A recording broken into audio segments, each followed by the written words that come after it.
जय गुरुदेव जय गुरुदेव। सुबह हो गई है लड़ाई के साथ, युद्ध के साथ। झगड़ा करते रहना। बोर्ड के पहले बोर्ड का झमेला, बोर्ड के बाद अब चूल का झमेला। बच्चा लोग इतना ज्ञानी हो गया, माँ बाप को सोचे, माँ बाप तो कुछ ही नहीं जानता, हम लोग ही सब जानता है। तुम लोग तो पुराना हो गया, तुम लोग को कुछ पता नहीं है, हम लोग को ही सब पता है। इन लोग इतना लड़ाई करता है, इतने भगवान का नाम जब नहीं है यहाँ कुछ भी। जो चल रहा है अपने अंदर ही चल रहा है, बाहर कुछ भी नहीं चल रहा। 10 बज गया है तो क्या करें? बेसी करके कितना लेंगे? 50 ठो 50 ठो पूड़ी खाएगा। सब घर के पंखे चल रहे, बिजली कौन देगा? तुम्हारा बाप। चलिए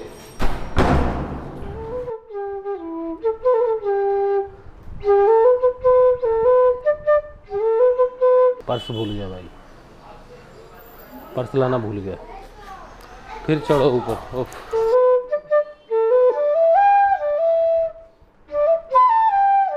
पर्स भूल गया अपना, पर्स भूल गया।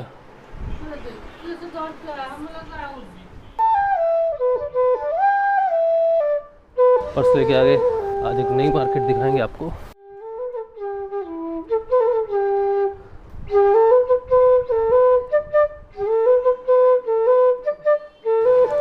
यहाँ पर एक जगह पर पिठाई परोठा मिलता है। पिठाई परोठा दुकान बंद। अब जाना पड़ेगा मार्केट। एक और पूड़ी की दुकान है यहाँ पर, वैसे आसपास में छोटी सी पूड़ी की दुकान है, लेकिन ये बेकार पूड़ी है।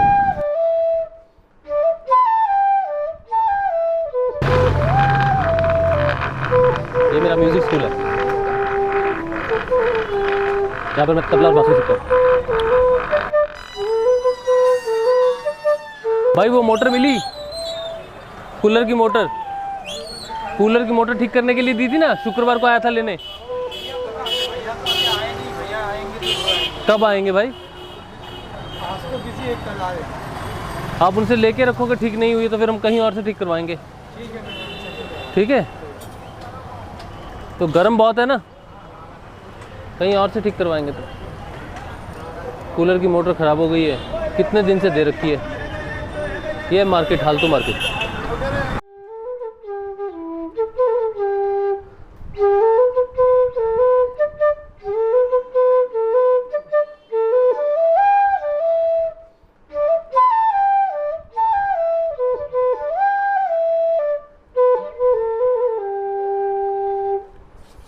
कचौड़ी अच्छे 10 ठो पैक कर दो और 2 जलेबी।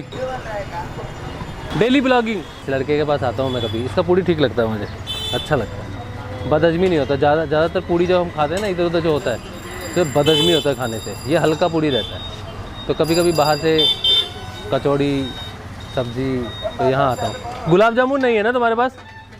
गरम गुलाब जामुन नहीं रखते ना? हाँ, गुलाब जामुन नहीं रखता भाई। गुलाब जामुन बहुत पसंद है, गरम गुलाब जामुन। वो मिलता है दूसरी तरफ, वो जाना पड़ेगा उल्टा तरफ। कितना हुआ 10 टोका? 82 टोटल। 2 जलेबी लेके अभी मैं पूड़ी लेके जा रहा हूँ, पहुँच गया हूँ। लेकिन ये लोग क्या कर रहे होंगे घर में? लड़ाई। देखना, लड़ाई कर रहे होंगे। क्या लड़ाई हो रही है? हाँ, तुम लोग इतना कैसे लड़ रहे थे यार? बिना गिराए डाल के दिखाओ उसमें।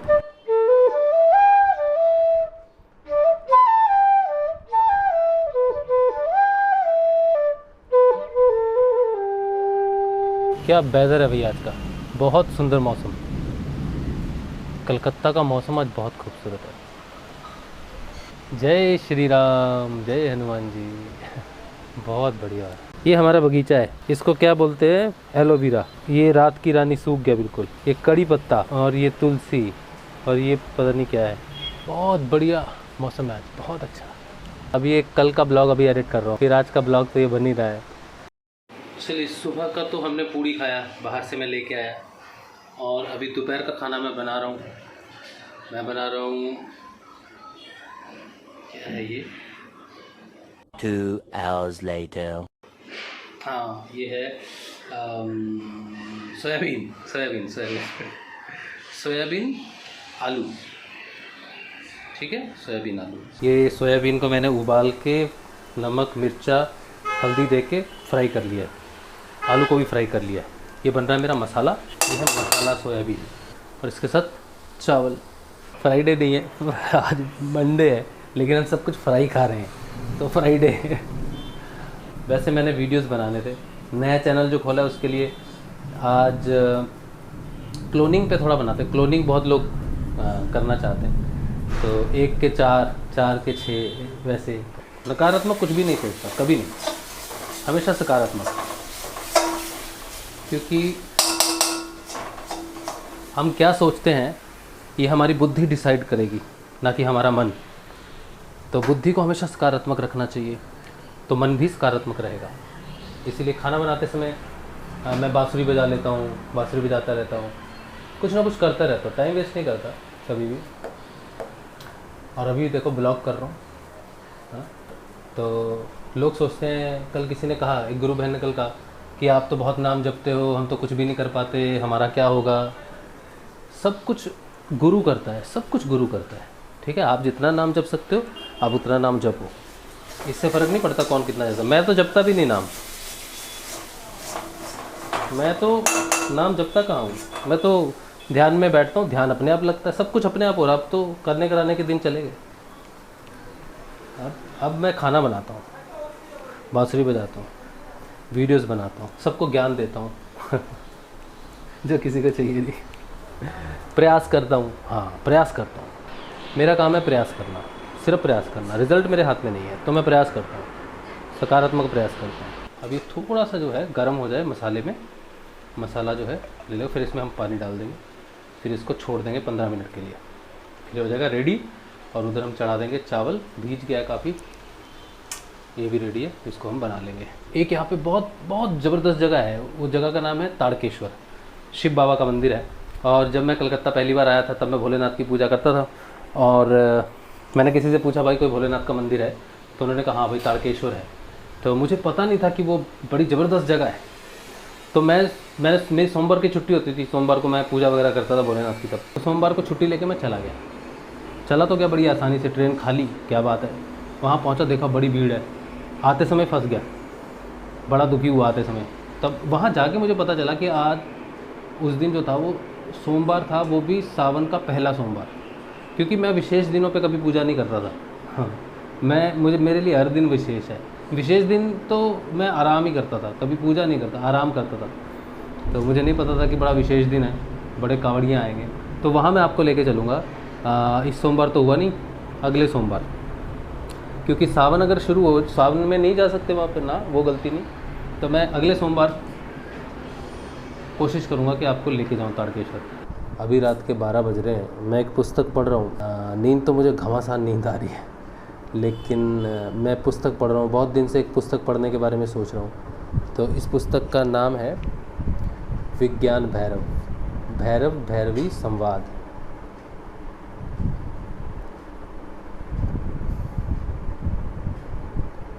ये जो पुस्तक है ये भगवान भोलेनाथ और आदि शक्ति के बीच के संवाद को है। ये पुस्तक मैं बहुत दिन से मैंने रखी है, पढ़ नहीं पा रहा। नींद बहुत आने लगती है पुस्तक को पढ़ते हुए, क्योंकि इस पुस्तक को पढ़ते समय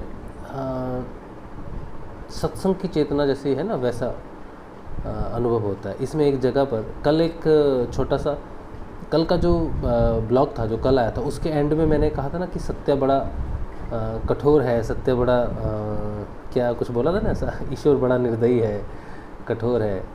तो ये मार्ग बड़ा जो है,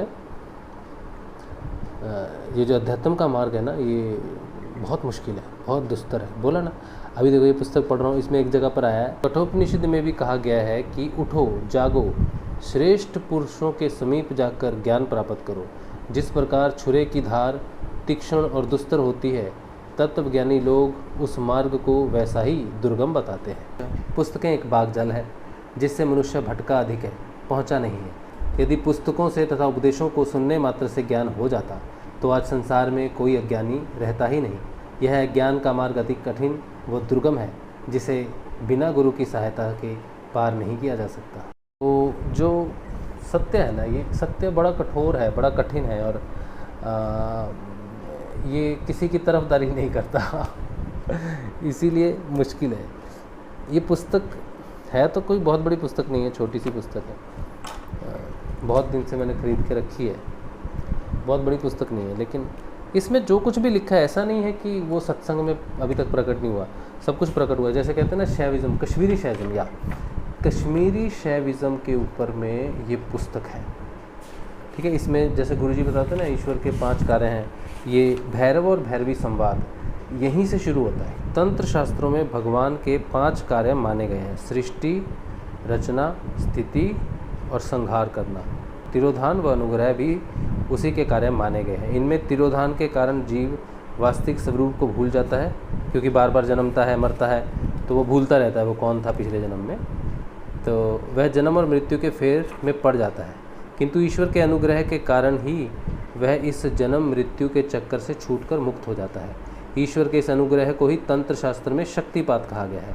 शक्तिपात अर्थात जिस पर ईश्वर की कृपा दृष्टि होती है उसी की रुचि शास्त्रों के अध्ययन में होती है तथा उसी पर किसी सद्गुरु की कृपा होती है, जिससे वह शास्त्रों के अध्ययन तथा गुरु के ज्ञानोपदेश से वास्तविक स्वरूप को जान लेता है, जिससे वह मुक्त हो जाता है।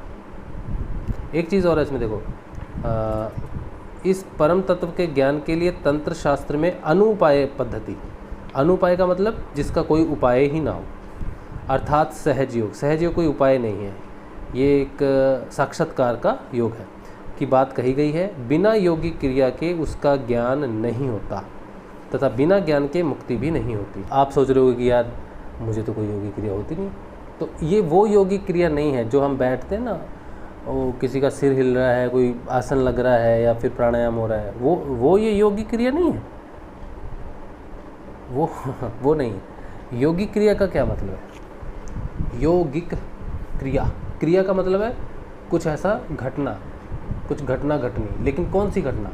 योग की घटना, योगिक क्रिया। इसको आप ऐसे मत लेना कि हम बैठ के ध्यान जो करते हैं वो वाली योगी क्रिया। योगी क्रिया का अर्थ है ध्यान। यहाँ पर जो योग की क्रिया होती है, आत्मा का परमात्मा के साथ जब मिलन होता है ना, उस योग के समय जो योग हो रहा है, उस योग होने को योगिक क्रिया कहा गया है, समझे? तो बिना योगी क्रिया के उसको पार नहीं पाया जाता। और ये जो भगवान शिव का और माँ का संवाद है, यही वो अमर कथा, शैविज़म में जो अमर कथा कही गई है यही है वो। तो भगवान माँ को 112 तरीके बताते हैं कि 112 तरीक़ों से आप मुझे प्राप्त करके मुझ में लय हो सकते हो। और ये सारे के सारे उपाय जो है अनुपाय है, अनुपाय है, मतलब कोई उपाय करने से परमात्मा प्राप्त नहीं होता, क्योंकि वो प्रस्तुत है, बस उसका साक्षात्कार होता है, ज्ञान से उसका साक्षात्कार होता है। तो यही है।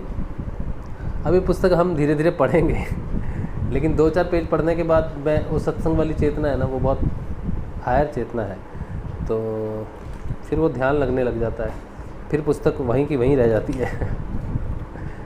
तो देखते हैं गुरुजी कब पढ़ाएंगे इसको। आज का जो ब्लॉग है यहीं पे रख देते हैं। आज का ब्लॉग, आज देखा आपने घर की जो हालत तो घर में जैसा चलता है, लड़ाई झगड़े ये सब चलते हैं, खाना वाना, और बाहर नहीं निकल रहे हैं क्योंकि बाहर एक तो गर्मी बहुत है दिन में। एक बच्ची आती है पढ़ने के लिए, संस्कृत पढ़ने के लिए, उसके साथ मैं भी पढ़ता हूँ, तो उसकी ट्यूशन थी 2:30 बजे, जो 4-4:30 बजे तक चली, 2 घंटे, तो फिर समय नहीं मिला मुझे जाने का। देखते हैं, घुमाएंगे आपको कलकत्ता, आप चिंता मत करो, सब्सक्राइब करो आप घुमाएंगे, अच्छी अच्छी जगहें हैं कलकत्ता में, लेकिन समय होना चाहिए घूमने के लिए और थोड़ा मौसम ठीक होना चाहिए, तो घुमाएंगे। ठीक है, चलिए आज का ब्लॉग यहीं पे रखते हैं। जय श्री गुरुदेव, शुभ रात्रि।